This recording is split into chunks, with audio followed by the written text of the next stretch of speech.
roadmap to the rental assistance demonstration notice. My name is Tom Davis. I'm the new director of the Office of Recapitalization, which is integrally involved in implementation of the RAD program. As you all know, on Monday, HUD published the revised RAD notice to implement the program extension that Congress authorized with the fiscal 15 spending bill and to incorporate the learnings over the recent experience with the RAD notice. We're holding a series of webinars today to educate our stakeholders and partners on the revisions in the notice. We also have some additional resources coming up. We have a question and answer program on Friday, followed by additional ones in the next few weeks. And the team here is working on some additional tools and guidance to help work through the process. As you all know, it's still a demonstration program. There is still, policy is continuing to evolve, so feedback through the course of your transactions is always welcome. But this revised notice is a significant leap forward in the guidance around the program, and this webinar today is an attempt to give you some introductory guidance on what's in the notice, but does not eliminate, of course, the need to read the notice. The slides that are being presented today will be made available after the presentation on the RAD website, and I believe may get emailed to those who have registered for the, to all of you who have registered. So just this webinar's focus is on the RAD component 1, which is the public housing conversion component. A couple highlights of the first component, the public housing conversion component, are that the notice works to structure the program to better accommodate the scale of the transactions that are coming down the line with the expansion of the program. That includes some revised milestones, some additional detail about HUD expectations, and guidance regarding issues that may have delayed transactions in the past. The notice also includes an effort to integrate the RAD program with the objectives and concerns of some of the other programs within HUD, and strengthens the protections for residents and provides some new flexibilities for PHAs to make their conversions work. In order to give you some of the intro on the details of the notice, I want to hand this over to our presenters, Greg Byrne and Will Levy of the Office of Recapitalization, and Virginia Flores of the Office of Public and Indian Housing. And also on the line is Diane Thompson, an expert within PIH on the PVV program, who will be a resource for questions and answers. So with that, turn it over to the presenters. Great, thanks, Tom. This is Greg. So we're going to go through the next half hour, 40 minutes, as we summarize the changes to the notice. This is not a RAD 101. This is not sort of a primer on RAD. Really, we're going to focus on is just what's changed from the RAD program that you know of in the past 2 years with the revised notice. So on the remind people that sort of how you sort of ask questions, and if you have a question, sort of electronically raise your hand, and we'll handle those questions mostly as we finish the presentations, but from time to time we may take questions as we go along. Okay, slide 3. So why do we even make changes to the notice? Well, the biggest driver, of course, is the 2015 funding bill, which increased the cap from 50,000 to 185,000 units, or about 15% of our public housing stock, and but then also created a sort of a new way to convert for mod rehabs, single room occupancy properties. There's about 400 of those nationwide, or about 14,000 units, and so the notice contains the provisions on how they now convert. But we've also been at this now for a couple of years, and we've learned a lot. We've heard a lot from PHAs and their other stakeholders about ways to improve the program and improve processing. So we've done a few things to fill some policy gaps and to streamline the processing. And then we've also done a lot through the last couple of years to frequently asked questions, and we felt it was probably a good time for us to incorporate many of those frequently asked questions into the body of the document, so it's easier for people to find instruction rather than having to hunt and peck through our FAQ website. So that's why we're here today. So Will, you want to sort of give us a top line of sort of what's changed? Yeah, so high level, what does the program look like? So many of you are familiar with this diagram that we had included or shopped around for years. Just going to walk through the major changes to the notice. And in the program, first of all, the FY15 appropriations bill lifted the unit cap from 60,000 to 185,000 units. It pushed back the application due date, the overall application due date for the program, to September 30th, 2018. It makes the mod rehab single room occupancy inventory, about 14,000 units, as Greg said, eligible for RAD. Creates it ends the expiration date for second component conversions, while also creating a PBRA conversion option there. And then we, given those changes, are shifting all mod rehab conversions to the second component. And one of the chief implication for public housing conversions is that all 185,000 units will be used for public housing conversions, whereas previously we had a few mod rehab conversions under the first component. All mod rehab ongoing will now be under the second component, or the second component of RAD. Just want to take an opportunity to also put a plug in for the next few Fridays. Starting this Friday, we'll have live Q&A sessions because we know you're just digesting the notice now. You're listening to this overview today. But we want to make sure we're available to answer the questions as expeditiously as possible. So we'll be having live Q&A sessions every Friday. The first hour from 2 to 3 Eastern Time will cover public housing.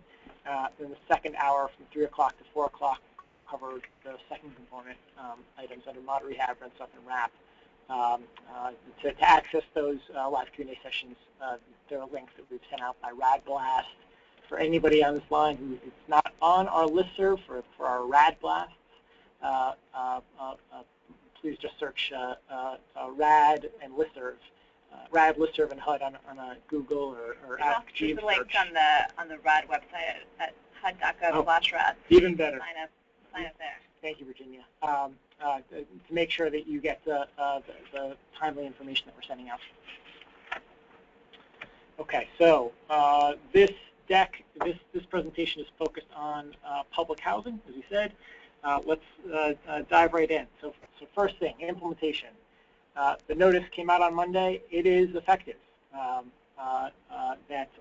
This applies to all transactions. What's included in the notice applies to all transactions that have not yet closed. We will we'll certainly make exceptions for properties that are near closing if there's a requirement in the new notice that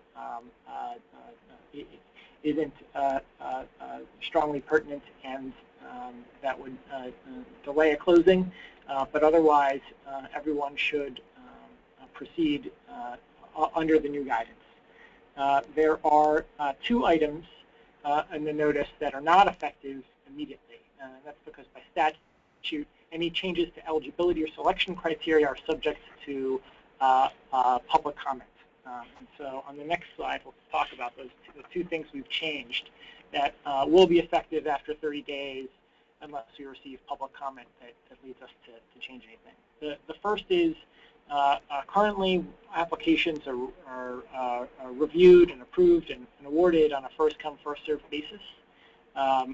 Moving forward, or after 30 days from the publication of the notice, we'll be prioritizing the award of applications by giving favor to high investment deals. And so the notice goes through 6 categories of application types that would be prioritized on a monthly basis. Essentially, we'd receive a batch of applications over the course of a month, evaluate what's in there, and to the extent that there's available authority, make awards in this order, and go through that. We go through that process each month.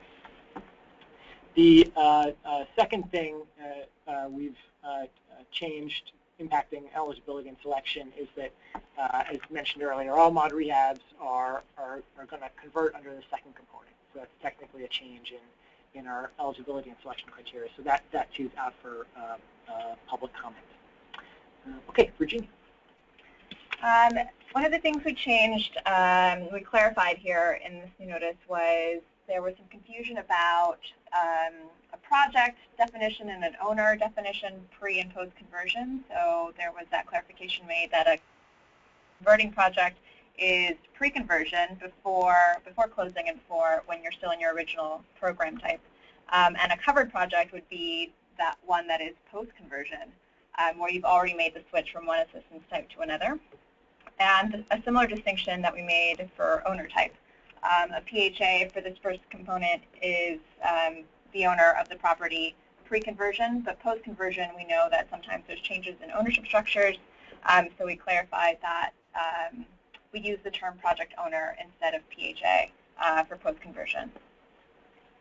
We also made some clarifications about the use of RAD in Section 18.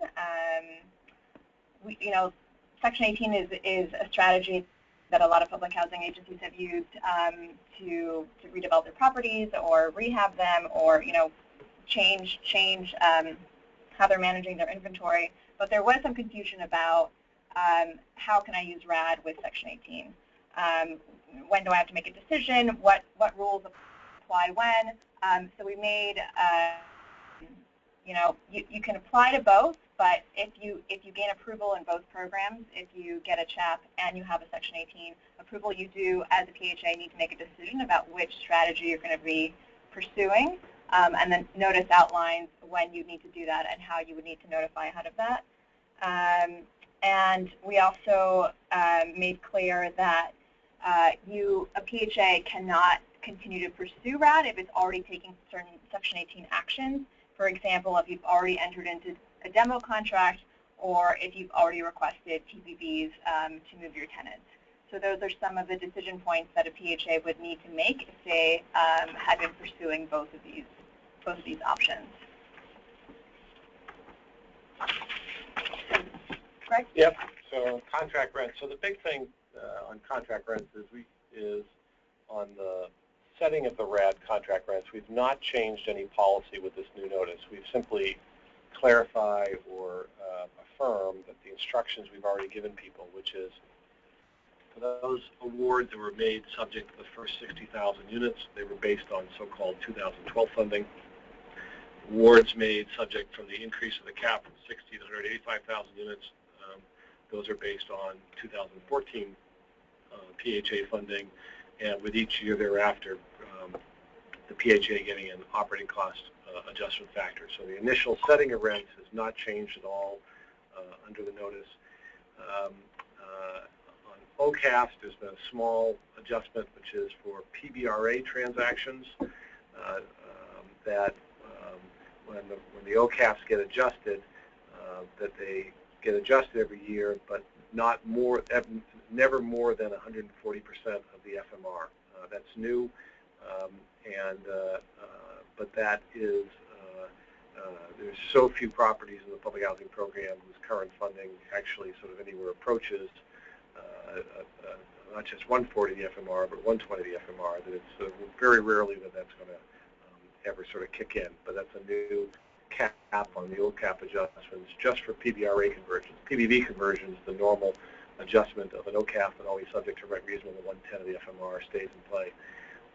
Another thing area of a clarification when it comes to contract rents is the issue of rent bundling. If you remember, rent bundling is when a PHA has two or more projects and one project has additional sort of operating receipts that in excess of the needs of that property, the PHA can move some of those excess receipts to another property, what we call rent bundling. And so what we simply say, though, is if you're the donor property, you must either go at the same time or before the receiving property. You can't convert the receiving property at the higher level and wait a couple of years to convert the donor property. The donor property has to leave the project. One of the things we're pretty excited about that's sort of a change as a way of both to encourage PHAs to do more energy improvements, and this is with PBRA conversions, project-based rental assistance.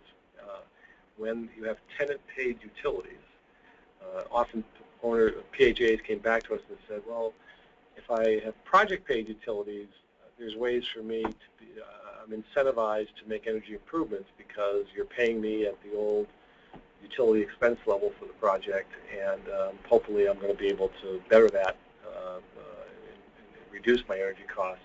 But I don't have the same incentive I have when there's tenant-paid utilities. So when it comes to project-based rental assistance, what we're doing is if you can show that the utility allowance that will be provided to the residents decreases, will allow you to take 75% of the savings in that reduction in utility allowance, as long as it's sort of confirmed by an professional engineering study, that will allow you to add that to the rent. So in this particular, in the table below, we show the contract rents of $500 and a starting utility allowance prior to conversion of $130 and a gross rent therefore $630. But because of the improvements made to the property, that utility allowance is going to go down to $90 or $40 savings, will allow you to capture 75% of those savings, which is $30, and add that to your RAD contract rent. And hopefully by doing that, you'll be able to finance more improvements for the property. So that tool is now available for PBRA conversions. As a footnote, under the PBV program in and of itself does not have project-specific utility allowances. In the PBV program, that the utility allowance you use for a property or a bedroom size is really the utility allowance the agency has set for its voucher program generally. But if there's something you want to do in terms of that you can show that your particular property having a project-specific utility allowance would sort of lower costs and allow you to finance more improvements, then there's no provision in the notice that we sort of allow for it, but we do encourage you to come in and ask for a waiver of the PBV rule regarding utility allowances. So if that's the case, then talk to your transaction manager, and if you want a waiver for the PBV rules, we will entertain a waiver. Okay. Capital needs assessment. So after everyone has finally got used to the term PCA, you figure we'd mess with you and change it now, so you're going to use the term CNA. Actually, the Office of Housing and the Federal Housing Administration, FHA, will be coming out soon, we expect sometime this year, with a new capital needs assessment tool for all their FHA insured properties and for their Office of Housing, sort of assisted housing.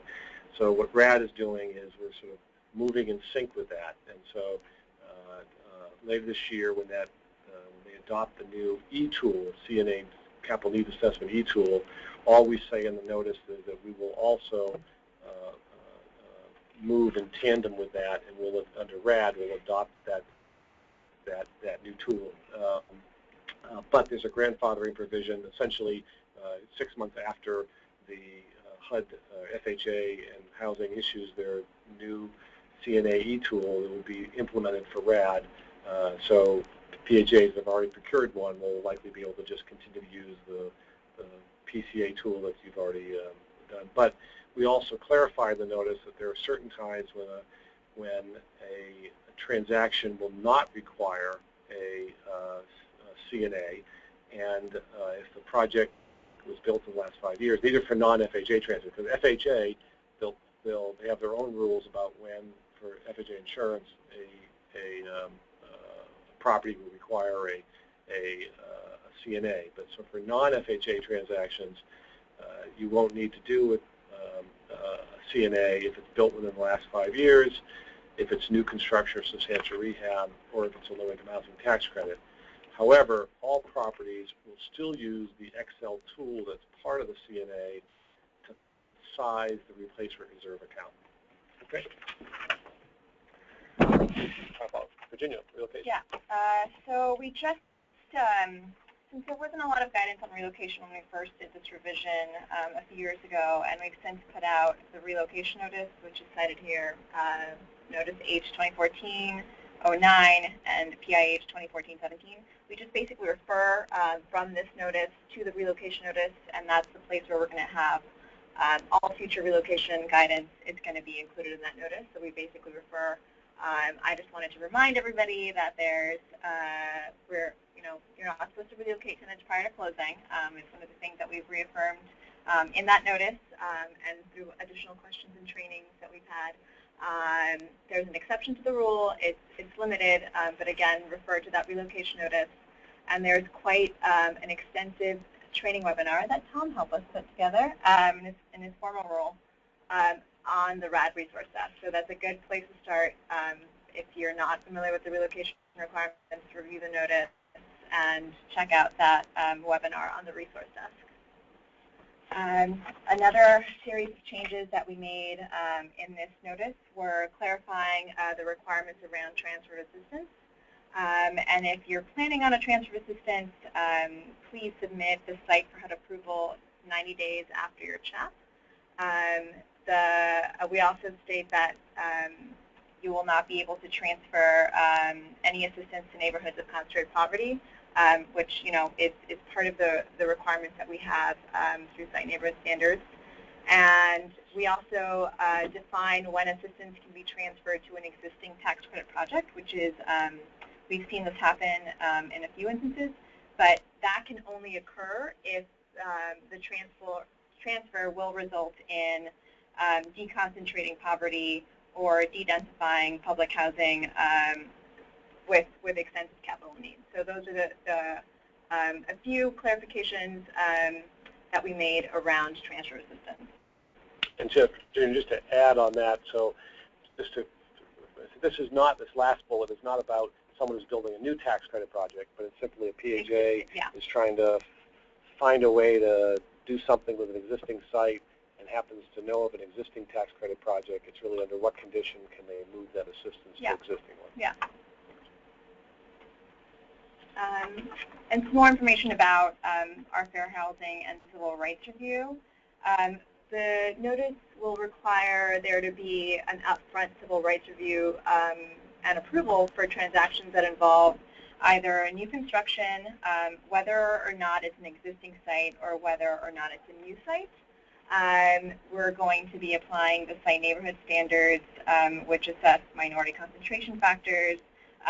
We'll also be looking at whether or not a transaction is planning on reducing any number of assisted units, including, which we've seen as well, there's been some concerns about changes in unit configuration and changes in occupancy type. For example, if you're changing, you're proposing that you formerly have a family occupancy building, and you're proposing maybe for tax credit purposes to change it to elderly, that would need to be evaluated to see if there's going to be if it would result in any determination based on these protected classes.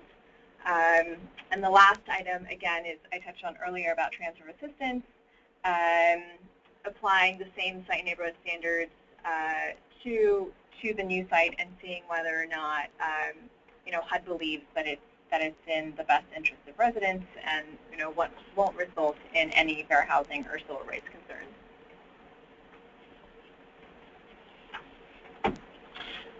On ownership and control, so generally we reiterate that the converted properties have to be owned or controlled by a public or nonprofit entity. The statute carves out an exception, says, well, when you're using tax credits, the PHA has to maintain sufficient interest in the property. We have both added to the list and removed a couple of items from the list that satisfy the requirement of PHA sufficient interest.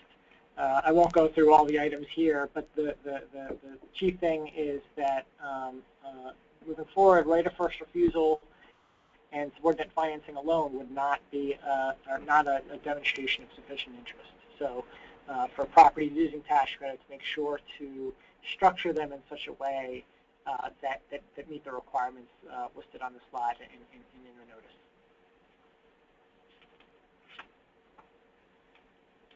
We have, there are at least 3 areas. So in terms of resident protections and rights, all of the same resident protections and rights that previously existed continue. We've added 3 additional items. One is, this comes up in a lot of cases, where the RAD rents are at such a level that what families were paying, what we call TTP, or total tenant payments, is actually higher than what the gross rent is. Folks have asked, well, what happens? What should the tenant be paying in such cases? What are their rights in those cases? So we clarified both for PBV and for PBRA that those current tenants would continue to pay their TTP, would continue to pay 30% of their income towards rent and utilities, and would retain all the rights that they would normally have as an assisted family. So, for example, the choice mobility. Another thing, this applies to all the components, but we've clarified that families that are currently overhoused also retain the right to remain or return, but they have to move to an appropriately sized unit when one becomes available.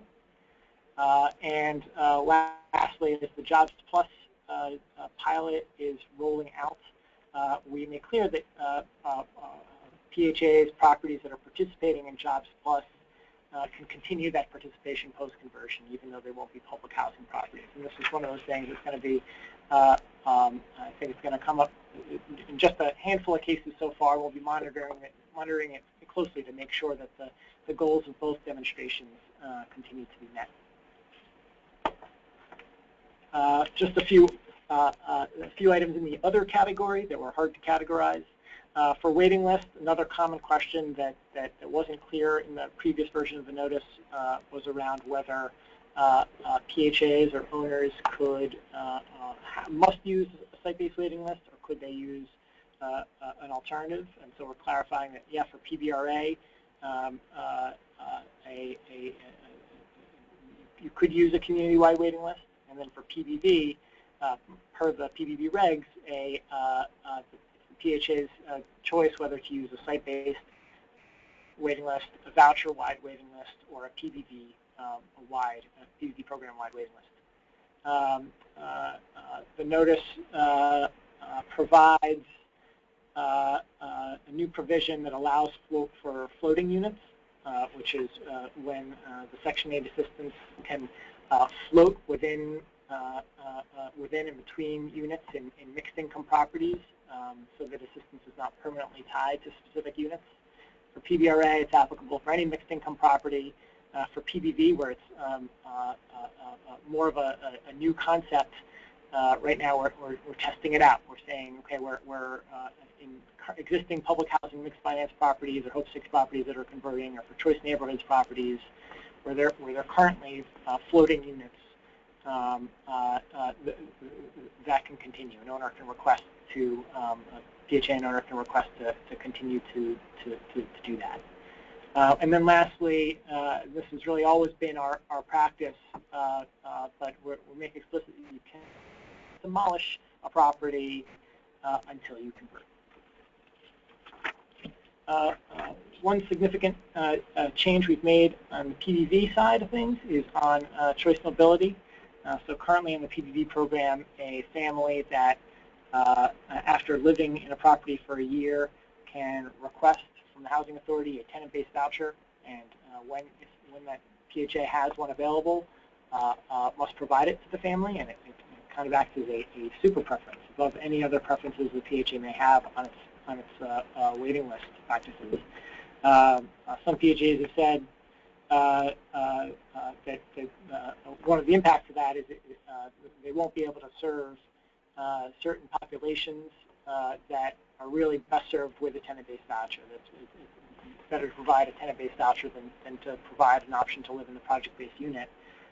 So we've provided a small carve-out where only for PHAs where the total number of PBV units as a result of RAD exceeds 20% of PHA's overall authorized units under its HCV Housing Choice Voucher ACC, they can establish a voucher inventory cap where in any given year a voucher agency would not be required to provide more than 3/4 of its turnover vouchers to the residents of RAD-covered properties. Important to note that this required a statutory waiver, and so this does not apply to a PHA's regular PBV program. The PHA would not have any ability to limit put any cap on the vouchers provided to families leaving regular, what we call regular PBV units. We made 3 changes and clarifications related to moving to work agencies. First of all, there's been some confusion among agencies and their consultants and lawyers about what PBV program rules an MPW agency can continue to modify, and what things can they not modify for a RAD PBV property. So something they are not permitted to modify is our choice mobility requirement. But there are a number of things where the RAD program does not impose any unique requirements, and where PHAs, MPW PHAs can modify those requirements, such as tenant rent setting when MPWs have alternative activities such as that. We require that MPW agencies amend their Attachment A, which dictates their funding, amend their Attachment A of their MPW agreement prior to conversion of their first property. Just a sort of a mechanical step to make sure that the program remains cost neutral to the federal government. And finally, clarifies the contract rents for MPW alternative subsidy agencies, and that for new applications received after March 5th, 2015, that their rents will be calculated based on the normal operating fund rule, and provide instruction for those agencies to request from HUD what those amounts might be. So another area where we've made some changes, we've sort of announced these kind of formally and informally through RAD blasts over the past year, just giving people a possible heads up, is based on a lot of feedback from what we heard from PHAs and stakeholders, but also from our own staff, is we're trying to simplify the transaction management process. And so we've done some stuff in the area of milestones and whatnot. So first of all, on multi-phase applications, that the original notice said that multi-phase applications were due July 1st, 2015. We've now extended those multi-phase. So anyone who submitted an application, let's say in December of 2013 and had a multi-phase award, the last stage of those multi-phase awards would now be due, applications due July 1st, 2018. And that doesn't apply to awards under the $60,000, except if people on a case-by-case basis could ask us for some possible extensions, but we'll review those on a case-by-case basis. Everyone else will have until July 1st, 2018. In terms of the milestones, that first of all, the milestones don't begin for 30 days. So the notice was published June 15th, so July 15th is when the milestones begin. But what we've done is we've collapsed or eliminated a lot of the previous milestones that had to do with the 30, 60, 90, 120 days. In terms of 90 days, for example, you had to get in the physical condition assessment and whatnot. And we're now saying what we're really going to concentrate on is the financing plan submission, and that financing plan is essentially due within 180 days, except if it's tax credits, you have a little bit more time. So from here on out, that the PHAs no longer have to load into the resource desk, and we no longer have to monitor whether you've met the 30, 60, 90, et cetera milestones. Instead, what we'll be doing is monitoring the financing plan milestone within 180 days. And the role, therefore, of the transaction manager is going to change a bit. So we're going to still going to be assigned a transaction manager, and that transaction manager will do both a kickoff call initially, but then we'll do monthly check-in calls. But we won't be, and we'll be saying, well, 90 days, by now you should have really gotten an RPCA into us. Seems like you're a little bit behind, and that may cause your financing plan to get delayed, but there's no penalty if you haven't, and hopefully you'll catch up soon thereafter. We'll talk on the next page about some of the financing plan for LIHTC projects. So we won't go through the details of these sort of new timelines for tax credit transactions, but essentially what we've done with the notice is we've tried to better align sort of the RAD conversions with tax credit projects, whether it's 4% or 9%, understanding sort of in that tax credit world, once you get an award, how long it takes you to sort of get materials that otherwise you would be providing to your investors and the tax credit agency, is that we'll sort of move more in step with that. So there's a little bit more forgiving in terms of what we previously had for requirements, but also affirming, or we mentioned earlier, that if you're doing a transfer of assistance, we really want you to also sort of identify to us earlier in the game that you're doing the transfer of assistance, including where you're moving, what sites you're moving to. Next slide.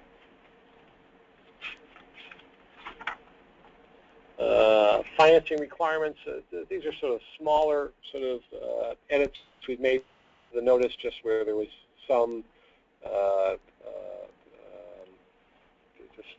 sort of holes and whatnot. So if it's a debt, a leverage transaction, the first bullet says that when we do the feasibility benchmarks, in other words, when we receive your financing plan and we decide, okay, well, is this deal going to pencil out, that when it comes to measuring your debt coverage ratio and whether you have enough coverage for revenue and expenses, that what we'll do is sort of a stress test, and we'll use a 1.11 debt coverage ratio over 10 years, inflating revenue at 2% and expenses at 3%. And again, these are, as with the next one, these are feasibility benchmarks that, as we say, we don't change in the notice, which says that in the whole, the feasibility benchmarks,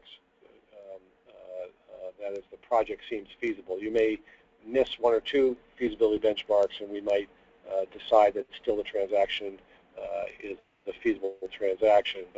But so for leverage transactions, this is the sort of new standard that we use to see whether the pro forma works.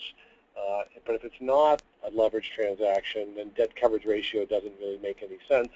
So instead, what we've used is just a straight per unit per month cash flow calculation. And if the project is generating $12 on a stabilized cash flow per unit per month, then we accept that as a non-leverage transaction or a no debt deal as feasible.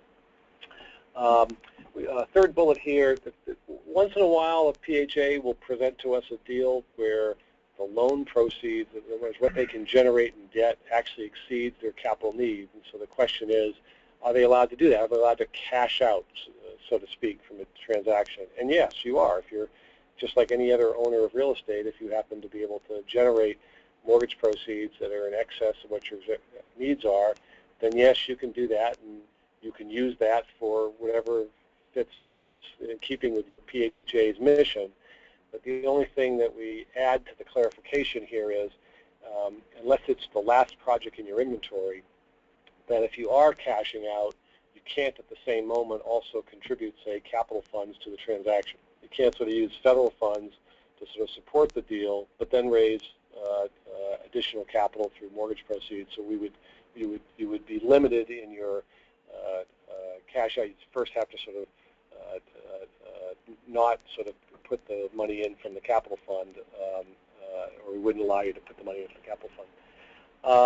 And just a reminder to people, because what we don't want you to do is ever have to send money back to the Treasury as a result of any conversion. So if you're converting and it's your last project that you're converting, then you really ought to be dumping all your public housing operating capital funds into the project, because after you convert, you're out of the public housing program and you really can't go back and recapture that stuff. So this is more a reminder for people to say, if you do have some additional funds that are left over, make sure you show it in your sources and uses so that we're allowed to have that project retain those proceeds after conversion.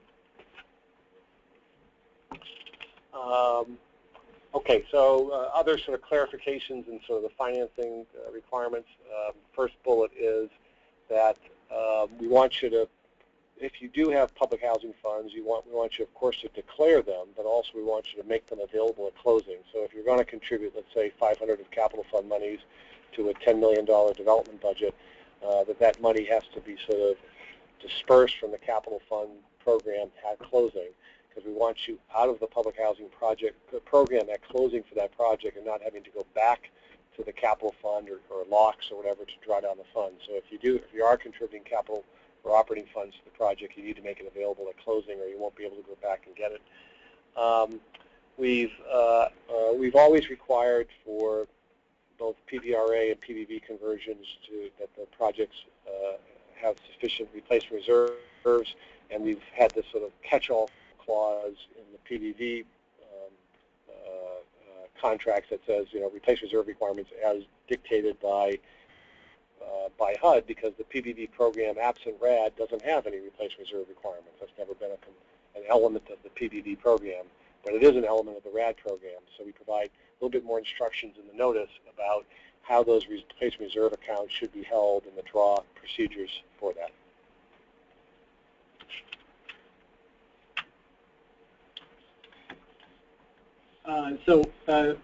A couple other things on the financing plan around the submission. We've added to the list of things that need to be included in the financing plan. A lot of this are things that were being done anywhere or being done at different times in the conversion process, and we're just kind of cleaning them up by having them all in the financing plan package. And just to add, Will, to say that remember that because we're not asking PHAs for a number of things to be submitted according to milestones anymore, that means some of the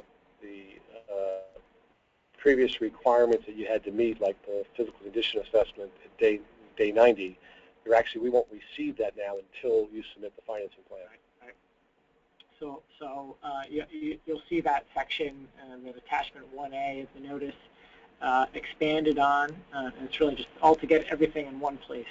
So one example of that is there's been some ambiguity over the years on confirming what non-dwelling property could be removed alongside the conversion. We have a slide on that goes into that. Just so that it's not a closing item and doesn't delay the deal, that gets approved prior to the financing plan, and what you're showing by the PIH field office, and what you're showing us is, yeah, that's already been settled, it's clean, it's ready to move.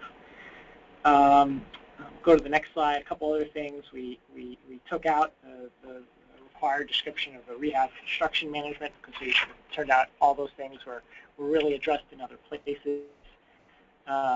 Clarified market studies only needed if we request a market study, so the vast majority of conversions likely won't need one, but if, say, you're using you're incorporating market rate units into the property, then the transaction manager might require one.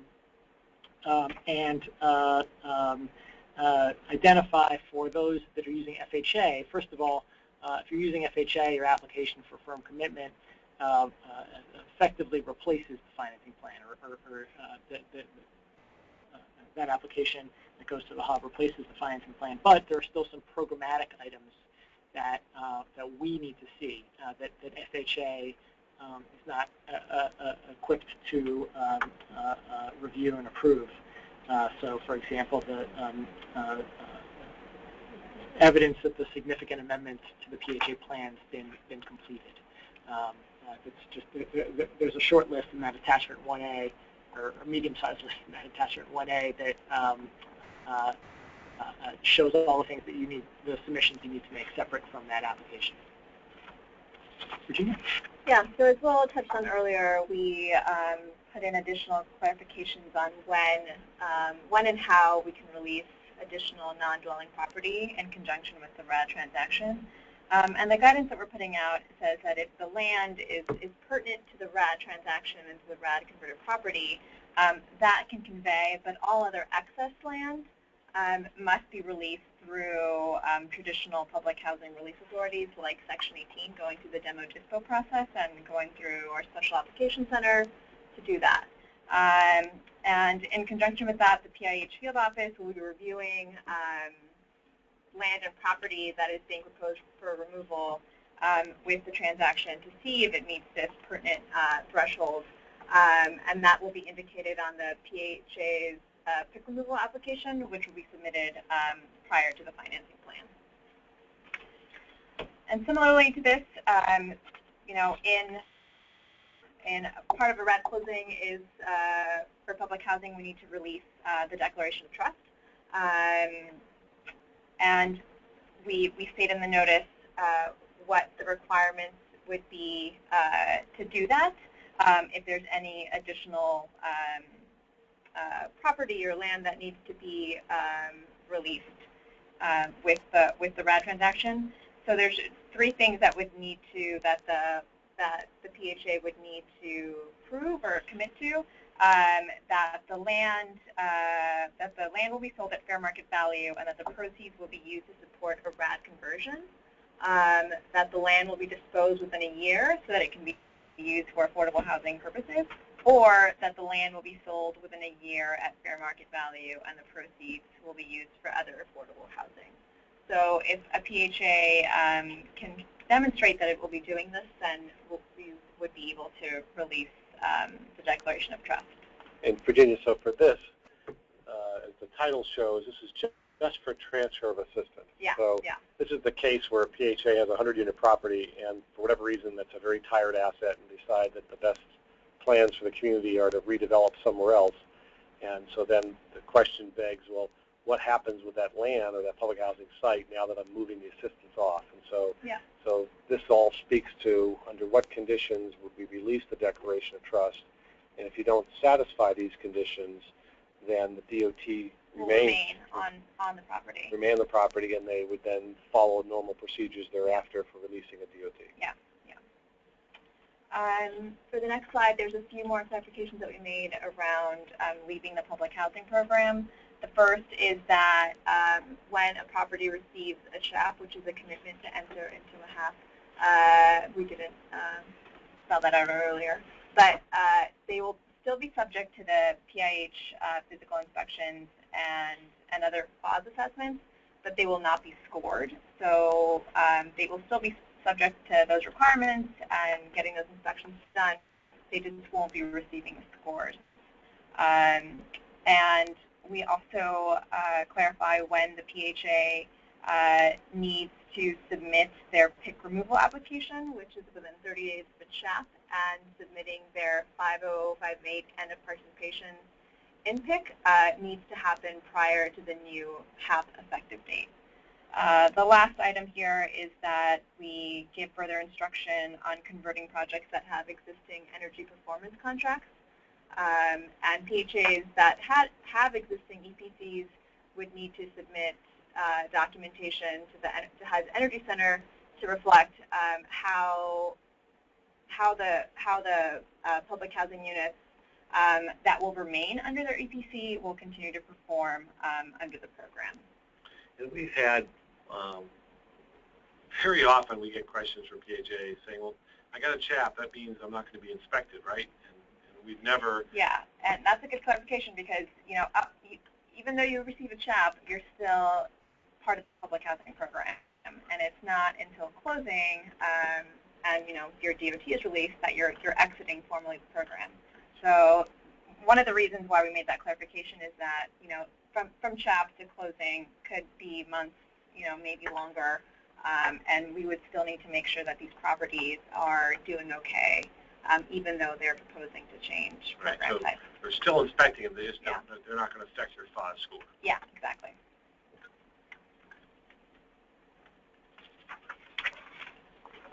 Okay, so let's move on to questions. We, as always, we prefer the questions orally. I know we've received a number of written questions, so we'll start with hands raised. Before we get there, Greg, you look like you have I was just going to say one of the things that I wanted to also emphasize while we got the opportunity, a little soapbox here is so part and parcel with the changes with the milestones and the submission of the financing plan in 180 days is the expectation that when the financing plans are due, they're complete.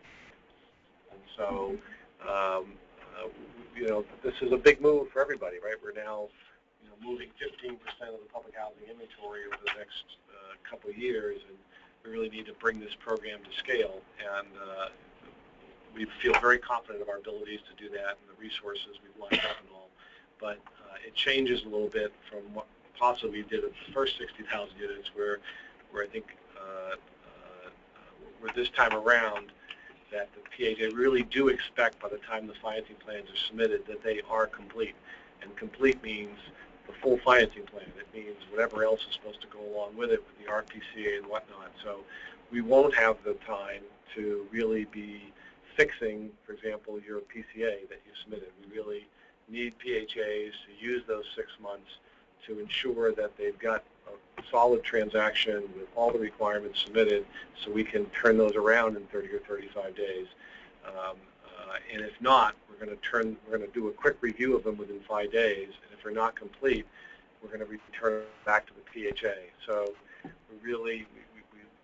this is something that we anticipate our transaction managers and to be communicating to you on their initial kickoff calls, is how much we really need for people to be monitoring the timelines, but also when the time that the financing plans are due, that they really are complete. Otherwise, we won't be able to process them. Okay. Well, let me actually make, while we're making global comments. Okay. Yeah. Sure. So what we just went through over the last hour is all of the changes to the notice. This is, as stated earlier, it's not a 101. This is also not a complete, thorough list of every single minute change we made to the notice. Almost every section was, at the very least, wordsmithed, if not modified more significantly. So I want to stress that this is a really good time for those who read the notice a year and a half ago and applied. This is a good time to sit down again with the 110, 115 pages or so that cover public housing and reread it again. Treat yourself to a beach weekend, print out the notice, and make sure you're up to speed. Do you have any questions? Yeah, Christian Christophers, we've unmuted your line for a question. Oh, I'm sorry. No,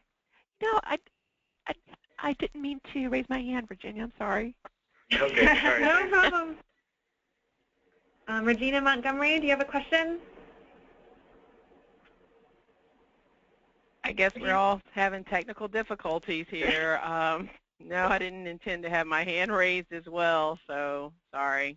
No problem. James Moore, do you have a question? Yes, I do. Great. I am in Atlanta assisting with RAD and working on RAD in Atlanta. And I just wanted to know if there was a repository where I could get information on my PHAs for their process, their documents, and information that I can collect and report out to my management here and to my PHAs. Are you, James, are you HUD staff or private consultant or what? No, I'm HUD staff. HUD staff. Yeah, well, HUD staff, we have access to resource desks that we can make available to you, and what you should do is send a request to Chad Ruppel, and he'll get you set up. I do have access to the resource desk. I still can't see all of my PHAs, and nor can I view all of the information. It may be a training issue that we may need to go back and visit, but let me ask if you could just contact Chad, and then we'll make sure if there's something else we need to do, we'll work it out for you. Yes, sir. Understood. Thank you. All right, Elisa Johnson, do you have a question? question? No, I'm sorry. I guess I didn't mean to do that either. Sorry about that. No problem. That's okay. Craig Alter, do you have a question? I do. I have two questions. Can you hear me? Yes. Okay. If you're going to relocate your public housing properties into new properties and new developments, do the new sites have to have a lower level of concentration of poverty, or does it still just need to meet a minimum threshold? So and that's, second. Okay, go ahead. Sorry. Okay, I'll knock that one up quickly, but stay on the line so we can hear your second one. The notice that says that the new site can't be in an area of concentrated poverty, so it's not a relative test. It's an absolute test. The right now, what the notice does is it references multifamily's 8DB notice, and a chart that's in there that defines concentrated poverty essentially as an area of non-concentrated poverty as an area where the poverty rate's 30% or lower, and provides some exceptions for areas between 30 and 40% of poverty. Okay, very good. And then the second question is, given some reluctance, natural reluctance for housing authorities to put money into current public housing properties for REACT purposes when they're going to be relocating that property, what is the actual consequence of a low REACT score that is assessed in between the period of the CHAP and the approval to move forward with the new project in the closing? So the property will be inspected, and there will be, I think, what's called an advisory score. So the PHA will be notified that the property is scored a 66, let's just say. Right. But it won't have any impact on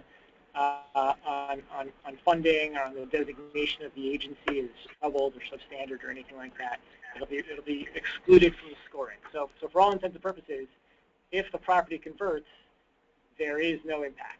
The one caveat to that is if the conversion ends up not occurring, then the REAC ends up issuing the score. It doesn't get you completely out of the woods if the property doesn't convert. But as long as the property is on the path to conversion, the score is issued. It's advisory, but it doesn't have any meaningful impact on anything. Okay, thank you. Sam Dur, do you have a question? Yes, I do. It's with respect to the timing for the financing plans for 9% transactions. There are a number of states currently working on developing their 2016 QAPs right now, and may not be adopted even until the fall, and then applications wouldn't be coming out even beyond that. So I think they're going to be, at least in some states, lack of ability to demonstrate a submitted application within 90 days of a CHAP. Is there going to be any way to waive that or accept that, or are those places just kind of out of luck? So Tom, it may be our cryptic sort of bullet didn't fully explain it. So what happens is a PHA has a 90-day grace period. They don't have to submit a 9% application for 90 days. It's and because the notice itself, we say for milestones, it doesn't become effective for 30 days. So it's 120 days is for all practical purposes that a PHA doesn't have to apply for 9% credits, but then it has to apply for the next 9% credits that fall after that. So if the state is rethinking its qualified allocation plan, and it doesn't come out with it until 10 or 11 months from now, that's fine. The PHA would then be expected to apply in 10 or 11 months for that tax credit. Is that the question you're asking? Yeah, I think that gets to the answer. Okay. Thank you. Good. Darcy Jameson, do you have a question? Oh, we lost Darcy.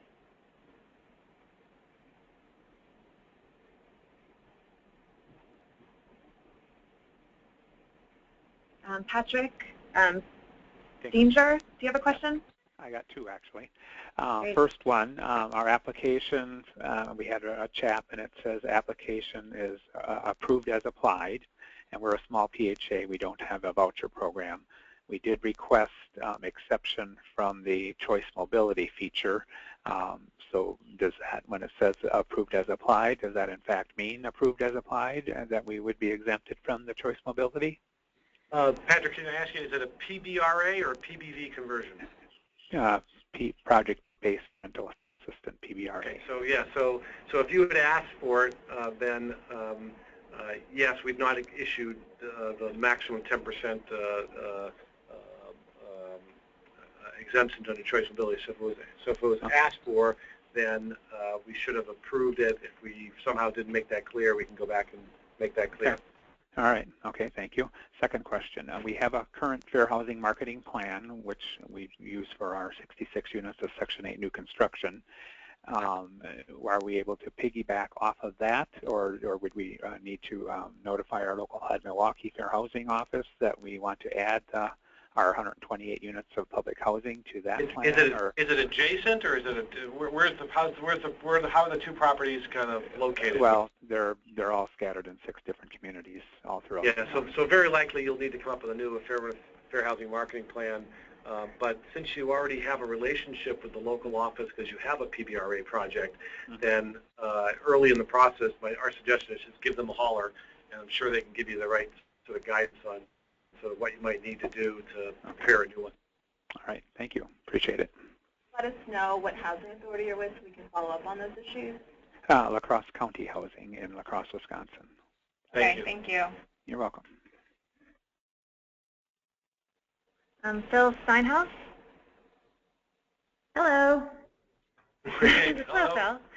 Phil, this is Phil's, I'm talking on Phil's dime. This is Lee. We have 84 public housing units that we're going to be relocating the residents for about 8 to 11 months in a period of phases. And what I'm wondering is if I understand that we have to EOP them in public housing on or before the day that the HAP contract takes effect, which, as I understand it, is the first of the month following closing. So and we're going to be relocating folks in phases, so how do we move residents who are now in the project-based voucher program into other units on our property that are still public housing? Because we were intending to relocate people temporarily into some of our other public housing units that are not undergoing rehabilitation. So you'll be EOPing those families from the public housing program. And we'll check. So EOP for others is end of participation when they fill out the 505A form, right? Yeah. Right. So it's really the key thing for us. Let me just take another step back. Is in order to make sure the property is removed in PIC has to show that nobody's living there. So as long as you show before the HAP effective date that nobody is in PIC, that nobody's living at the property, then we're fine. Now, folks may be, of course, actually living at the property, but at that point, after the HAP effective date, they're Section 8 residents. So they should be following Section 8 reporting requirements, but should not show up still as public housing residents and active occupants of the property in PIC. The problem that arises for me is if I want to then move them into public housing units while we rehab their unit. Public housing units at other properties. Right, public housing units that are not part of the converting property. I see. Yeah, that's no problem. That's an important clarification. Thank you. That you don't have to end their participation in the public housing program. You need to transfer them. Yeah. Well, but then my question is, because they won't be ready to transfer until many months after we actually have a HAP contract. So in other words, they will, and this might be a great question to take offline if it keeps drawing out, but effectively they'll become, after conversion, Section 8 residents. Right. Then, let's say 2 months later, they move into a public housing unit. They're a public housing resident. and then 2 months later they move back to the property, then they're Section 8 residents again. So each time they should be complying with the reporting requirements of the appropriate program. Okay, so I'm going to move them, so I'm going to, let me make sure I'm right with this, and we may have to take those offline, but so I'm going to EOP them in public housing, move them, then they will become project-based voucher residents. Then when they're ready to move, I put them into public housing as new admissions in public housing.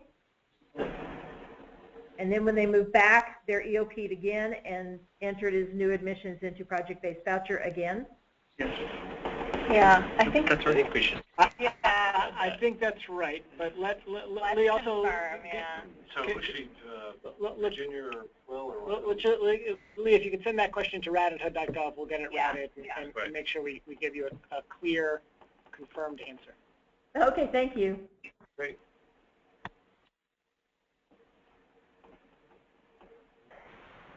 Jay Wright, you're on the line. Yeah, hi.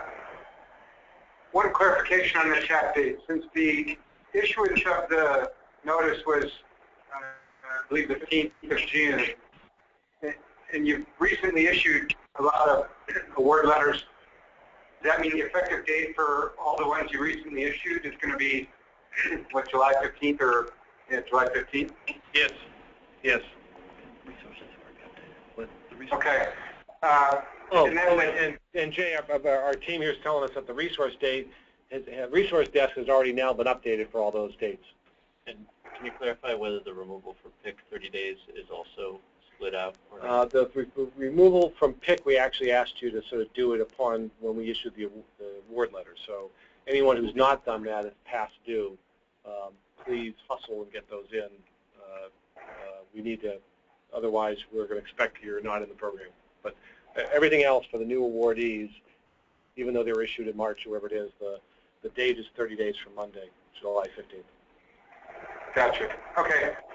And my other questions were previously asked by others, so I got them answered. Thanks. Thanks, Jay.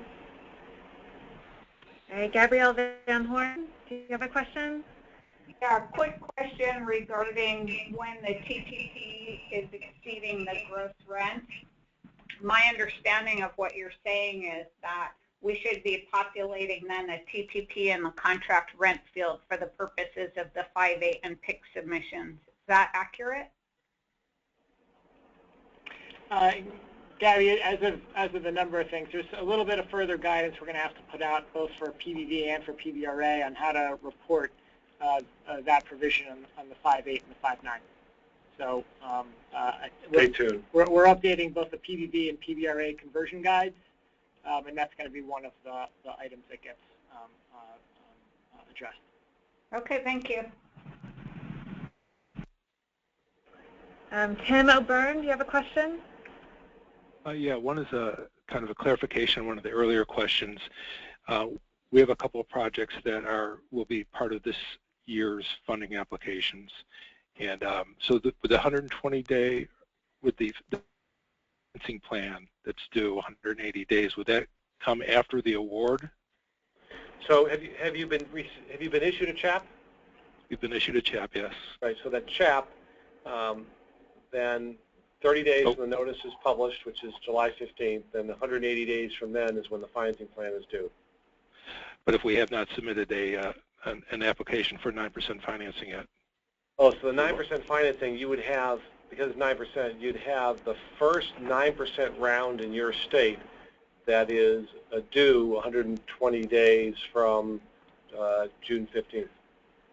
Right, so I guess my question is once we get notice of an award for 9% credits, would that become the time frame to start the milestones for the 180 day for the financing plan? Yeah. So once you're notified of the 9% award, then you have 6 months to give us the financing plan. Gotcha. Okay. And then the other part of the question is actually related to some comments that came up on the earlier webinars today. There was a discussion about that the project-based vouchers any vacancies in the units would not be eligible for conversion. So that's just applicable to the second component, converting to PDD. So it doesn't really have any meaning here in for public housing. Very good. Great. Thank you. Yep. Darcy, you're back. Can you hear us? I am back. Sorry, I lost you for a second. No problem. Good question. Thank you for doing this, first of all, and thank you for everyone's hard work on the notice. I actually thought 2530s were required whether you were converting to PBRA or PBV, but based on the slide, is it just for PBRA conversions? It is only just for PBRA and only in certain circumstances. The PHA itself is not subject to 2530, so it depends on sort of who the development partners are. Right. Well, let me give a quick, yeah, to be clear. So these are older Hope 6 deals that are Beacon Corp Denison deals. So we would just be converting the so that there's a private ownership entity. It would just be converting the public housing subsidy to the Section 8 platform. And in one of the deals we're looking at PBV, and in one of them we're looking at PBRA. Right. So hence the question. So the PBV wouldn't be applicable, and then for the PBRA, we're going to look around the table here. Sometimes we get tripped up here and knowing the 2530 rules, because many of us are former public housing alum, and we never had 2530 in public housing. So, Will, do you know the answer? Yeah. So, Darcy, I think we're going to have to get back to you on that. I mean, there is a technical answer to it, and we should know that for you, but we'll need to check it out. No problem. So let me so you said yes to which one? Yeah, you only have to do a 2530 in certain circumstances for PBRA conversions. There is no such thing as 2530s for PBVs. Okay, great. So I'll hold tight on PBRA until you guys get back. Okay. Yeah. Thank you. Yeah. And maybe how? Oh, say it again, Darcy. Go ahead. Sorry. Second quick question. Maybe you said this, but how soon will TMs be assigned? Immediately, yeah. So we've just been holding up with publication of the notice. So now, expect any day you'll be getting a call, and the arrangements are generally for all the kickoff calls is that the public housing field office is really going to be introducing the TM to the PHA and the development team, and so the initial invite might come from the field office or it might come from the TM, however they decide to work that out. But any day now you should get it. And and I'll drop it. In our case, do you know whether or not that communication will come to Beacon or will it go to the housing authorities? Even though you're a mixed finance transaction, it's the PHA that applied. So the PHA will get the invite, and hopefully they'll flip it over to you. And the PHA can then add to the resource desk anybody on your team they want to be contacts, so that anytime there's a meeting, that you get automatically advised. Perfect. Thank you. Yep. Okay, Zoe, do you have a question? Yeah, I just was hoping, thank you for this. This is really super helpful, this webinar. If you could talk a little bit more about the process for the fair housing upfront or front-end review. It seems like it's going to encompass a lot more, more than just like a new construction or transfer of assistance. So how are you guys seeing that going? Is there going to be a specific, forms to fill out, or is it just going to be organized by your transaction manager? Well, you should definitely reach out to your transaction manager if you think that any of these reviews are going to apply to your transaction. But this is another place where we're still working out more about the requirements and when they're going to be, when we're going to ask PHA to submit them. But this is kind of a heads up of like, if any of these things apply to you, these are the things you should be thinking about when formulating your transaction. But we will be putting out more guidance about the specifics on the requirements of submission, who you'll be submitting them to, when. So, hold tight for that. Virginia, I think the goal is that right now as PHAs fill out this accessibility and relocation checklist, that would either be the trigger, so you might know from that, or in the future that process might include whatever requirements behind it, right? Yeah, we'll definitely try to incorporate it into, as much existing requirements as we have now, but definitely if, for transfer of assistance, for example, like if you're planning on a transfer of assistance, there's a few new requirements in terms of submitting your site for approval. So definitely keep those in mind, but I'm sure there will be, definitely more information required that PHA submit if it fall into one of those categories. Okay, great. Thanks. Thank you. Deborah Sherrill, you're on the air. Yes, ma'am. Hi. I just wanted to ask a question regarding if you're going to do a straight conversion with no debt attached to a property, can the PHA still own the property? Yes. That's through the PBV program. Right. So there's sort of two ways to sort of look at this. At first, I thought the question was, do you, only in the case of tax credit transactions do you have this additional overlay of right. The PHA have an interest. But if it's not a tax credit transaction, then you as the PHA can continue to own it or give it to a nonprofit or any other public body. So that's fine. So the more targeted question seems like you're asking is, in the PBV program, if you are the voucher administrator, which we are, and you're also the owner of the property, the owner, the voucher administrator cannot have a contract with itself. So you can't sign a contract with yourself, and so in that case, you have to find one way to sort of create some separation there, which either means that the property then becomes owned by, for example, your nonprofit affiliate, or the voucher agency creates sort of a separate leasing agent for the voucher activity. So one way or the other, you have to have something in between there that creates that sort of separateness legally. Can I ask one more question? Yeah. Would you happen to know that if we if one of the nonprofits does own it, would they lose the tax exemption status? It's really unique to every state's statutes. What a lot of PHAs find is that that as long as either the land is still owned by the PHA, so therefore the nonprofit might own it but lease the land back to the PHA, that keeps the tax exemption, or just a nonprofit ownership allows for a tax exemption. Just check with your local council. Okay. They're the best to advise you. Great. Okay. Thank you. Joe Schiff, you're on the air. Greg, two quick things. Do you see being able to publish, like you did last time, a red line version of this one, comparing it to notice revision number 1? So I'm looking around our table, and that was part of our original plans a couple months ago, but this notice got a little busier than we had initially envisioned, and so at this moment we're not planning on doing a strike-through version. Is that right? Right. We're trying to think about if there's anything we have the bandwidth to do that does kind of walk through the notice and show you where things changed, but there's not necessarily there's no clean way to do it because a lot of things reorganization, wordsmithing that it's a red line's not possible nor would it be very helpful. Okay. Second, I can appreciate why there's going to be less hand-holding by the transaction managers and the housing authorities, and you're eliminating preliminary milestones.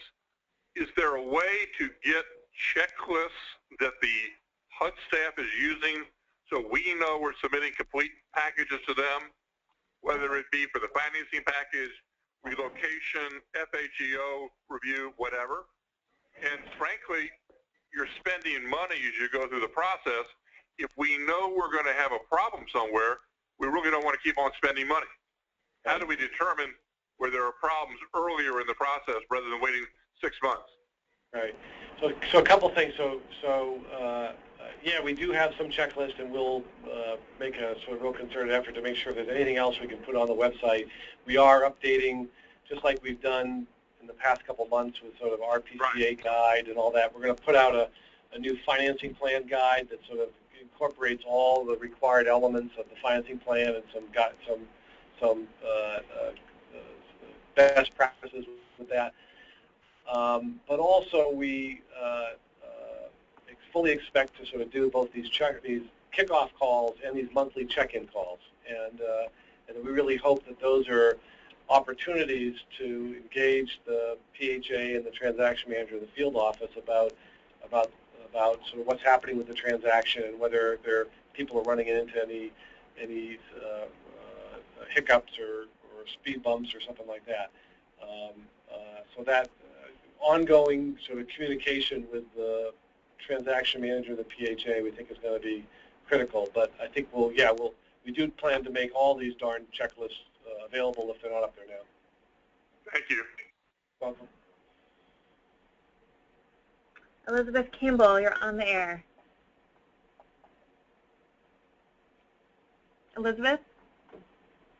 You might need to unmute your phone. Okay. Hello? We can hear you. Sorry, my voice is deep because I have a cold today. No problem. Back on slide 18, I don't know if you can go back to it or not, but you make reference to like a RAD rent of $500 and a TTP of $600, and then you reference a market rent of $1,000, and the tenant paying $600. What does the market rent have to do with this? If the RAD rent is your maximum rent that you can put on a, say, a project-based voucher unit? It doesn't. It's just it doesn't impact it in any way. It's just to show that, yeah, in a number of cases, the RAD rent is really well below market. And so in the regular Section 8 program, where the rent might be more closely tied to market, the situation doesn't really occur as much. But in the RAD context, we bump into this all the time. It's simply illustrative, but has no impact on the calculation. I was hoping there was a better answer than that. So second question, you mentioned reserves for replacement for PBVs. Yes. Now we're doing a different version of RAD than is typical, where we're disposing of the property, and in exchange we're awarding PBVs to nonprofits who are building replacement housing all around the county, and they're not going to be held to that reserve requirement, are they? Yes, they will. Moreover, one of the things that you'll need to sort of work through, you may have already worked through this, is, which is great, we really encourage people to reposition their properties, and if they can find them in better neighborhoods and communities, even better. But you'll still need to meet either the ownership and control provisions in the statute. So that sometimes can get tricky if the, well, if it's a nonprofit, you may be fine, because it'll be nonprofit or public ownership. But if it's a for-profit ownership body, then you'll have to sort of think through those legal arrangements. Right. These are all nonprofits. Okay. Great. Good there. But no, those assets, essentially think of this, we're looking at the deal, we're saying over 15 or 20 years, does this deal pencil out? In order for it to be effectively preserved, we want to make sure that there's oh, sure. So it's not the reserve, there has to be an appropriate reserve for the property, so therefore, whoever that owner is, we want to make sure that that reserve is there in 10 years to replace those refrigerators. Okay, so it's not anything in addition to any other reserve replacement they probably already have built in? No, probably not, yeah. Okay, great, thanks. Appreciate it. Thank you. Meredith Day, do you have a question? Yes, my question goes back to the comment about the capital funds and operating funds committed to the project. Yes. My question is, you mentioned those funds committed needs to be drawn down or added to the deal at closing because the units will be taken out of PIC or out of the public housing inventory. Right. So the capital funds were, going back into capital funds to get those funds for the deal. Yeah. How do we structure that, considering that, just basing the drawdown process on capital funds under the, drawing down capital funds under our other deals, we drew down based on payment applications or other invoices. And right. This may be, if we're committing, let's say, $600,000 or $1 million to it, how would we draw down that amount of funds? Yeah, so we already sort of gotten this clearance through the various channels here at HUD that the closing is considered an obligation and an expenditure for purposes of capital funds when it comes to RAD. So if you're putting $600,000 of capital funds into the development budget, then that's it. You put it up then, and it's both expended and obligated and expended then. Okay, so we just do a standard drawdown process through ELOC with no invoice thing. It just goes into the new entity's account. So yeah, it will go into the new project account that's established for the conversion. Yes. Okay. Right, and we've got instructions for the new guidance, or is the notice itself covered in this, or what? We coming out? Either there is some guidance, or there will very soon be guidance on what you need to do to make sure those funds are separated in locks into a separate line item. Okay. Is created for this purpose. That HUD has to approve when you do that budget revision in the capital fund, and then so that they can be released and you can draw them all down at the closing. Okay. So we can go ahead and start working on this component now, so we're in place. Yeah, essentially what's approved in your financing plan, when your transaction manager says, yeah, I approve the use of your sources and uses, includes $1 million in capital funds, that serves kind of as a substitute for the invoice and receipt that you might provide under the capital fund. That's what HUD is using as evidence that that's the right amount. Okay. Okay. All right. Thank you. Welcome. Rachel Molenkamp, do you have a question? Yes, I do. I'm going back to the TTP questions that we've had before regarding that, and I guess I understand that the contract rate that's being set would be set when we convert to project-based vouchers is probably lower. But my concern or my question is that we're going to sign a lease with clients for that unit, and what rent is going to be in there, the contract rent that's set by the conversion? And if so, how can they then be required to pay the TTP once they've reached that maximum amount? So, right, the HAP contract will list the contract rent. The lease doesn't provide a specific amount, because that amount for any Section 8 family changes based on their income. Not the lease. No. The lease always stays the same. That's the lease with the landlord. And that matches at the time the HAP contract is signed. The two items match. The rent that's being charged for the unit by the landlord is what goes on the HAP contract. Right. So that remains. The rent to owner remains. Oh, are you saying in the event that a family is paying more than that amount, how can we require them to do that? Because we would have clients that would come into that situation, and you're saying that they would continue then to be required to pay 30% of their income. Right. And if they get a job that raises their rent to well exceed that contract rent, there's no cap on how much they're going to pay for that apartment, even though they have a lease that says that the contract rent is the one that was set when we converted. Right. So there's along with a couple other items, there's a few more details we need to sort out here on whether anything needs to change in these events for a short period with either the HAP contract or with the lease.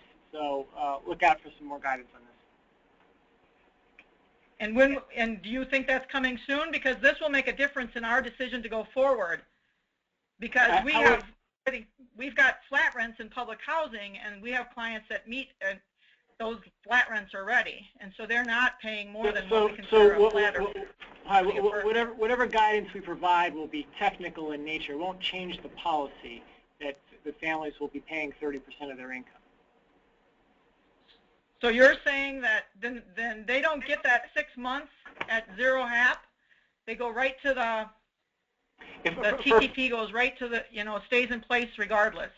So right, they pay 30% of their income. For families that are today paying less than 30% of their income, there's a separate provision in RAD that's been there since the beginning that allows for a 3 or 5 year phase-in of tenant rents up to 30% of their income.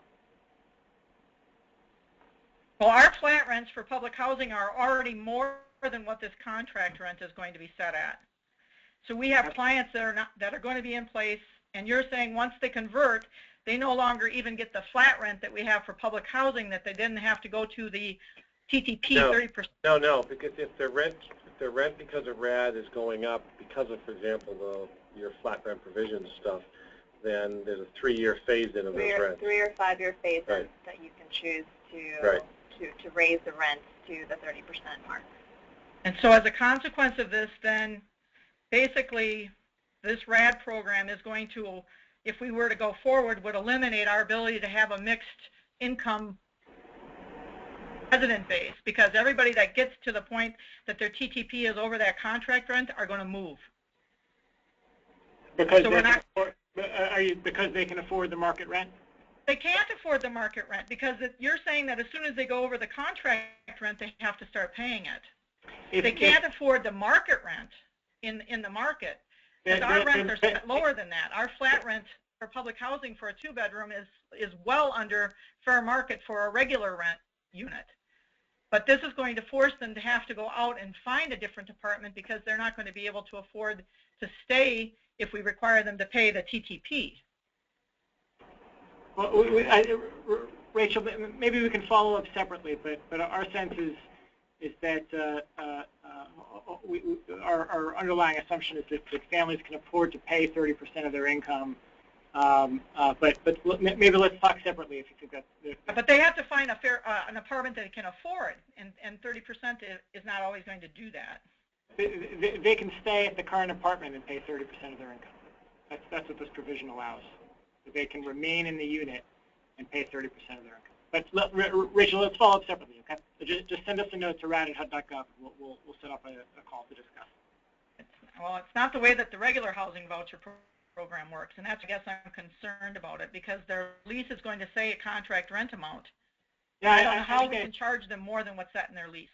Yeah, I understand. So, Will, it's Diane. Yeah, I think if you haven't had a chance to look at that provision in the RAD notice, I would encourage you to read that, because I think it will provide some clarity to the questions that you're asking. It is a special provision that's different than the regular project-based voucher program. You mentioned the whole 6-month issue, and there's some modification to that as well. That's been waived. It's not going to apply when the family is paying TTP at the time of conversion.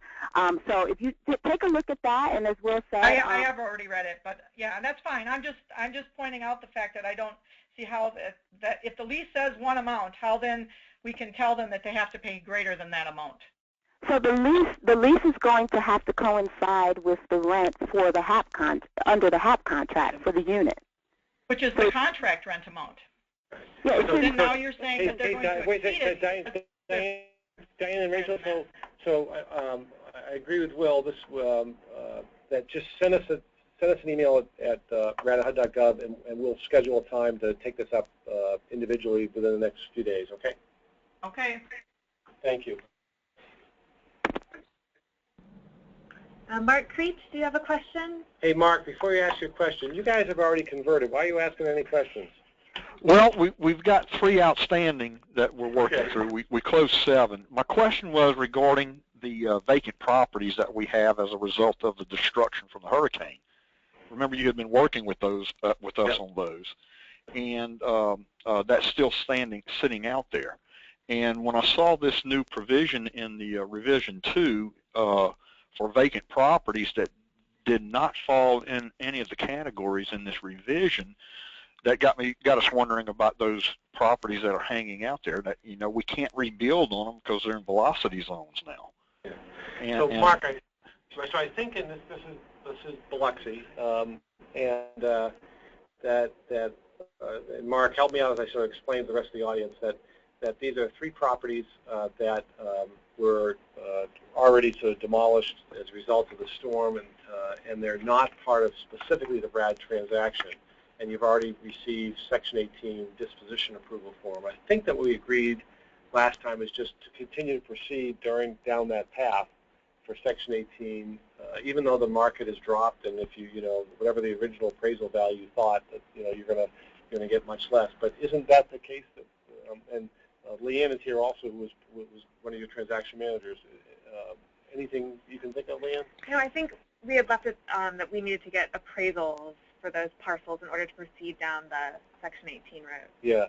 Okay, so we were going to have to relegate it back to Section 18. Yeah, I don't think the notice changes for you, but without doubt, after this, feel free to contact Leanne back again, and she'll work through it for you. Okay.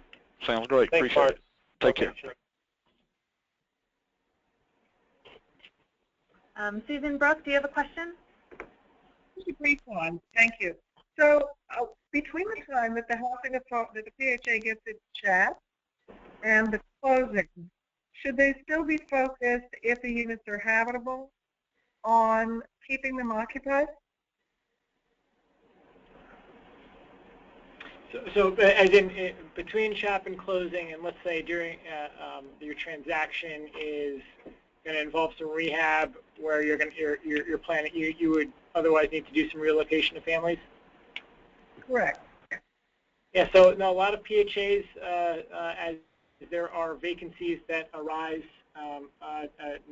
do not continue to lease up those units, just to give them enough cushion to manage the rehab. So it's a transaction-specific decision. Right. It's really sort of a business decision on your own to say, what are these units that really I should be keeping vacant, because very soon I'm going to start doing substantial rehab. Then I'm going to have to vacate them anyway. Or is it light rehab and I'd be able to work around it? Yeah, well, keeping in mind the timelines that you're working with, how long you're expected to be from your chat stage to closing stage, how long would the unit be vacant, what other, what are the trade-offs there for the communities you're serving, and both for, your interest in redeveloping the property. I think it is very transaction specific. So if it's, let's say, 6-7 months out before closing, would you be thinking that they should possibly occupy? Yeah, there's no way for us to. It's something you'll have to really work through on your own. Thank you. Okay, thank you. Peter Byer, do you have a question? Yes, thank you. Just a clarifying question. If your organization chooses the PBB path and submits a portfolio application, does the agency receive separate payment streams from HUD, or is it bundled together and it's combined with the housing choice voucher payment that an agency would administer?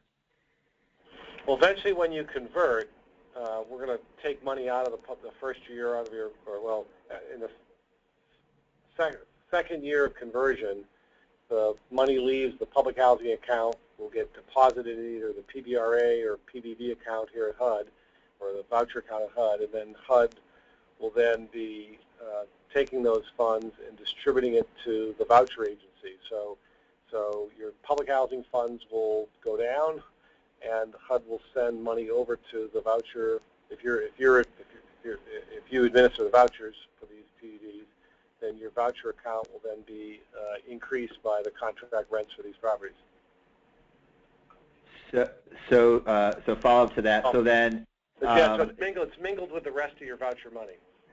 Okay. Yep. That is what I wanted clarification on. And then, sorry, I didn't hear where is the current application list at compared to the 185,000 cap?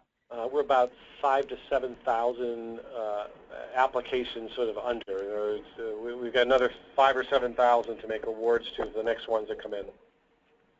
Great, thank you. Yes. Edward Park, do you have a question? You were saying that the notice applies to all projects that haven't closed. And then you said that unless they're very close to closing. So what do you mean by very close to closing? Got a deal that's being, you know, we submitted the firm application and it's being reviewed. So is that affected by anything in this notice or not? So you should operate under the assumption that it applies and discuss with your transaction manager issues that would be problematic to apply. If that makes sense. Right. So like some of these provisions have already passed you, right? The collapsing of the financing plans don't mean anything to you, but is there something else? Right. Okay. And then these slides that you showed earlier, are they available somewhere to print or? Yeah, we're going to make our expectation is we'll email them to all the people who signed up for the webinar, and then we'll be posting them on the website as well, sometime in the next day or so. Okay, thank you. Welcome. Sloan Jordan, do you have a question? You know, I had a question about the crossover of notice milestones versus the CHAP submissions, but I think the gentleman that asked that question before got an answer for me. Great. All right. Craig Alter, do you have a question? I do. This goes back to the release of declaration of trust, and you gave 3 examples for conditions that need to be met, and in 2 of those you referenced a 1-year time frame for using the proceeds of a sale. So I want to make sure that in a transaction where you're selling property to a third party, but you want to allow your residents to stay in that property until your new property is built, doesn't run into some kind of a hitch that we're not thinking about in terms of releasing that declaration of trust. So if you're selling the property at the closing and using those funds in your new project, then you would not have an issue with the declaration being released right at that moment, would you? No, again, if you're planning for those families to still live in the unit until the other units are constructed, you'd have to have some arrangement with that new purchaser. Right. But as long as you find a way to make sure everyone's relocation needs are met, that's perfectly acceptable. All right, and since this would be a arm's length transaction, unrelated third party, how would, in terms of maintaining that control over the existing housing with your agreement, as you say, with that third party, is that something that HUD has already become comfortable with, and is it a matter of the housing authority? We don't have any desire or need to have control over the existing property that you're leaving. Okay.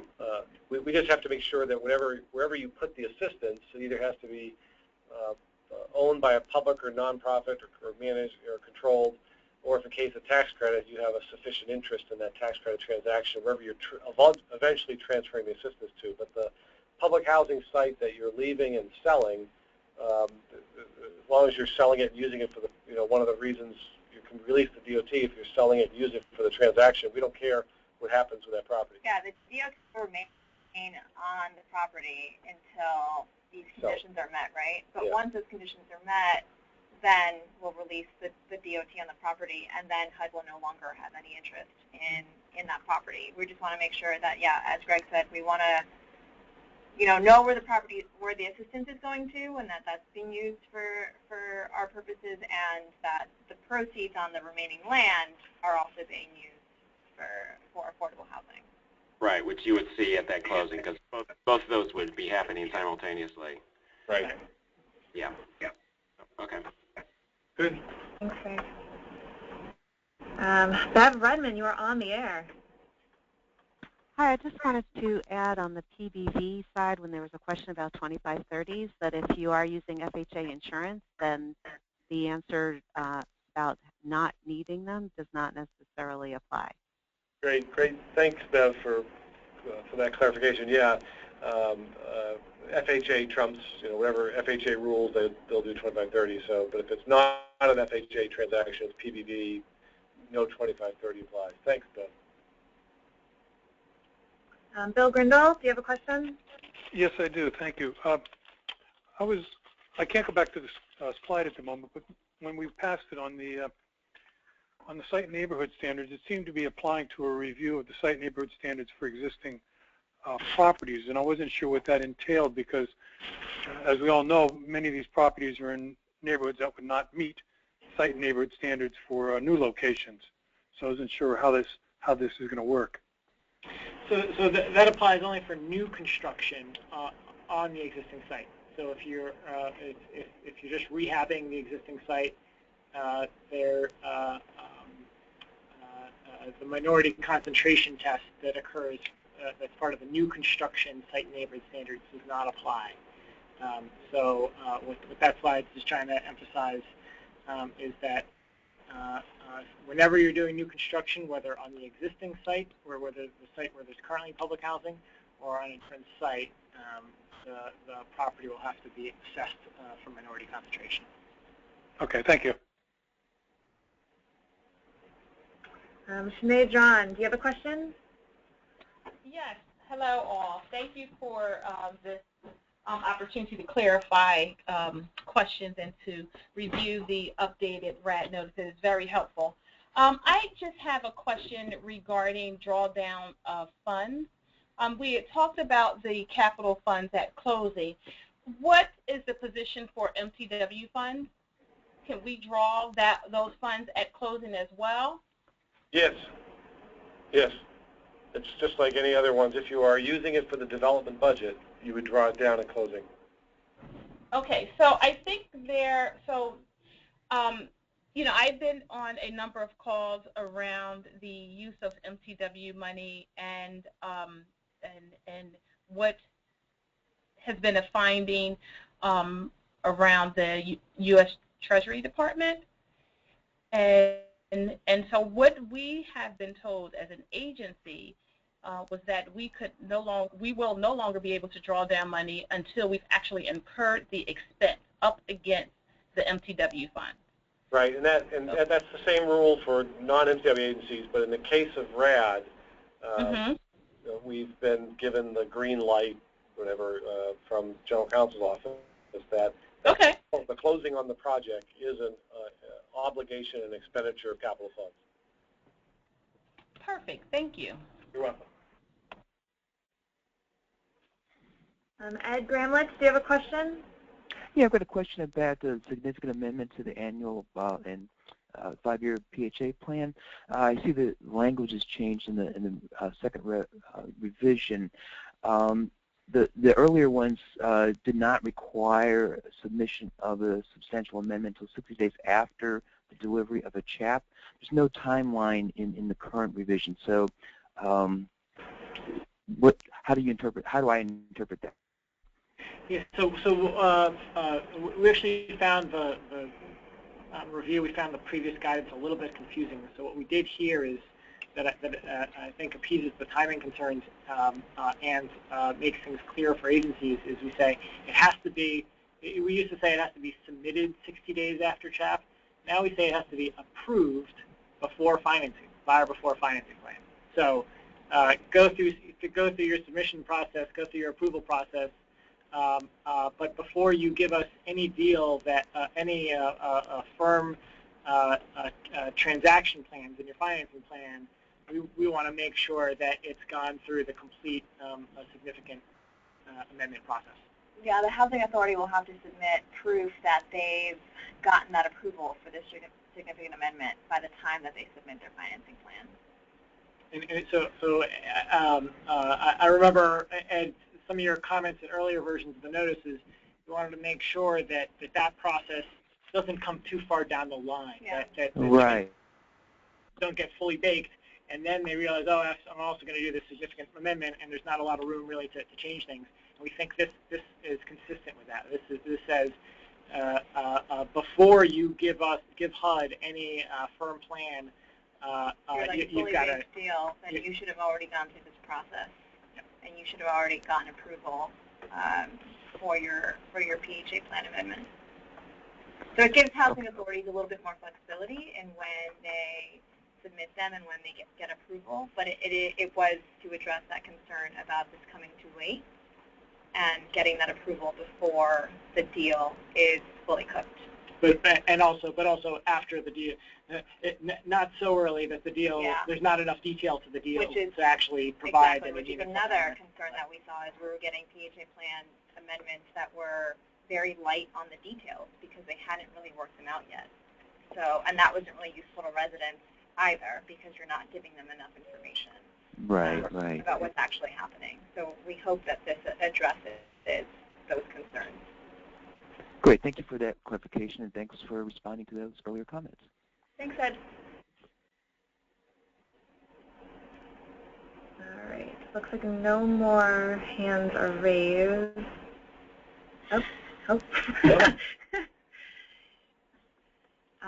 Amparo Gamazo, do you have a question? Yes, I do. So we are one of the housing authorities that did not receive the CHAP on time to close under RAD, so we submitted an application in December 2013. However, the CHAP was issued in April of 2015. So we have to switch gears and close as mixed finance. But our intention is always to convert after construction to RAD. So. Can I ask you, is it a rehab or a new construction deal? It's rehab. Okay. So you still the same PIC number? No, a new PIC number was assigned. We have to go through that demo dispo application under the mixed finance. So I went in the system to switch to RAD to meet that requirement, and of course it's not allowing me, it's no buildings to be transferred. So we certainly are sympathetic to PHAs that sort of, for whatever reason, having to do with tax credit deadlines, whatever, felt they had to move forward with a mixed finance transaction for the RAD. And we're working very closely with the mixed finance shop, and we essentially have the green light to say if it really was, for all practical purposes, an existing property that was being renovated, that you can switch those over to RAD. You either can wait till after you finish your construction, or if you want to switch midstream, if that's what your investors and lenders are okay with doing. But we should have a conversation about this. So again, if you send us an email, we'll set up a time to talk. Okay, great. Thank you very much. James Moore, do you have another question? Yeah, I do. I just have a follow-up question. I just wanted to get some clarification on the previous question that was answered about the transaction managers and how they're notified. I think someone mentioned that if a PHA didn't have a transaction manager, they would be notified through the field office. I just wanted clarification on that. So for the kickoff calls, the housing authorities that have received CHAPs in the last round were in the process of scheduling the kickoff calls, and the PIH field office is going to be taking the lead in scheduling those calls with the PHAs and involving the transaction managers. So when those calls are scheduled, the PHA will be able to know who their PIH point of contact is and who their transaction manager is. So a PHA and the PIH field staff will have that information if one of their PHAs that they work with are going through a RAD transaction and have recently received a CHAP. And they're all field offices are all setting up those calls now that the notice was published on. Yeah, and James, if you're a PIH field staff, Lindsay Raines has been sending a lot of information to PIH field staff. So keep an eye out for some emails from her. But again, Chad is also a point of contact in PIH field operations. If you need more information or I have your name down for the access to the resource desk. Right. So we can definitely follow up with you on that. Okay, so the first time that, just for clarification, the first time a PHA may know who their transaction manager is from the kickoff call. they won't get a notification beforehand. They log in the resource center. Yeah, actually, if you PHA logs in the resource right now. The TMs are all loaded on there. Right. That's what I thought. Yeah, think about it. We just need to get you yourself access to the resource center. Right. Okay. Thank you. Yeah. Okay, no other hands are raised. Do you want to do written questions or? So it's only a couple minutes before 4, so I think what we're going to do is we've got a few written questions. We'll go through those, and what we're going to try to do is get those written questions responded to and before we do the call on Friday, and then post it so that people have those already available. Let me just look around the room. Does anybody have anything else they want to add on the call today? Okay, so on behalf of the Office of Recap, I want to thank everybody who participated in the call. I think we had a high number of somewhere close to 603 or something, so that's great participation. So anyway, we're thrilled to be at this point where we've actually published the notice and kickoff calls will begin. So I know everyone's been anxious, PHAs, field offices, and certainly all of us here at headquarters. So thank you, and we'll probably hear from many of you again on Friday. Thanks.